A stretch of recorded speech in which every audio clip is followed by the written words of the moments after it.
The fourth pillar of democracy म्हणजेच आपली media. आणि याच मीडियाचा वापर केला जातोय सध्या नगरपालिका इलेक्शन साठी. म्हणजे मित्रांनो, एक गोष्ट लक्षात घ्या, स्थानिक लेवलवर मीडिया काय काम करते, एक टूल किट तयार केले जाते. नगराध्यक्ष नगरसेवक पदासाठी उभा असलेल्या उमेदवाराला बोलवलं जातं. त्या नगरसेवक पदासाठी उभ्या राहिलेल्या उमेदवाराला टूल किट प्रमाणे प्रश्न विचारले जाते. टूल किट प्रमाणे तो उत्तर देतो आणि स्थानिक लोकांचे प्रश्न कुठेतरी पाठीमागे सोडले जातात. आणि याचमध्ये मित्रांनो, स्थानिक लोकांना असं वाटतं की आपला उमेदवार किती सुशिक्षित आहे, किती उच्च विचाराचा आहे, आणि त्यामध्ये न्यूज रिपोर्टरचं सुद्धा काही नुकसान होत नाही. पण यामध्ये भरली जाते जनता. आणि याच जनतेसाठी मित्रांनो, शिरपूर तालुक्यातले काही तरुणांनी एक ठोस पाऊल उचललं आहे.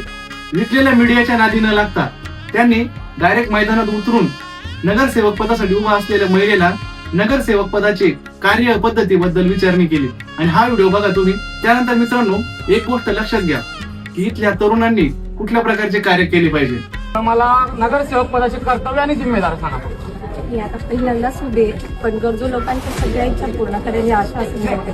फक्त आम्हाला कर्तव्य आणि जबाबदाऱ्या जाणून घ्यायच्या तुमच्याकडनं, कारण की तुम्ही उमेदवार म्हणून उभे नगरसेवक पदासाठी तुम्हाला बेसिक नॉलेज असणं गरजेचं आहे. जर काकांनी आम्हाला सांगितलं सगळ्या शहरातल्या गटरी वगैरे साफ करायची, वार्डातल्या सगळ्या ज्या लोकांच्या समस्या असतील त्या पूर्ण करायची. अजून काही अजून शिक्षणाबाबत सगळ्या ज्या पोरांच्या काही समस्या असतील. तर मित्रांनो, एक गोष्ट लक्षात घ्या, हा व्हिडिओ बघितल्यानंतर भरपूर जणांचं एक तर क्लिअर झाला असेल की मीडियामध्ये पारदर्शकता कुठेतरी उरलेली नाहीये.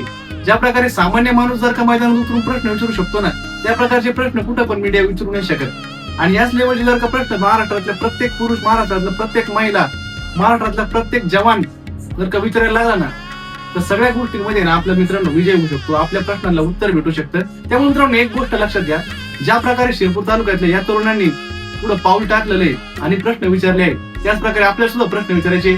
जमल तितके मित्रांनो प्रश्न व्हिडिओतून विचारा, नाहीतर समोर भेटला समोर विचारा, कॅमेरा ऑन ठेवा. मित्रांनो, एक गोष्ट लक्षात घ्या, मीडियाच्या नादी न लागता स्वतःचे स्वतः प्रश्न सोडवायला चालू करा. त्याशिवाय आपला डेमोक्रेसी, आपला देश टिकणार नाही. धन्यवाद.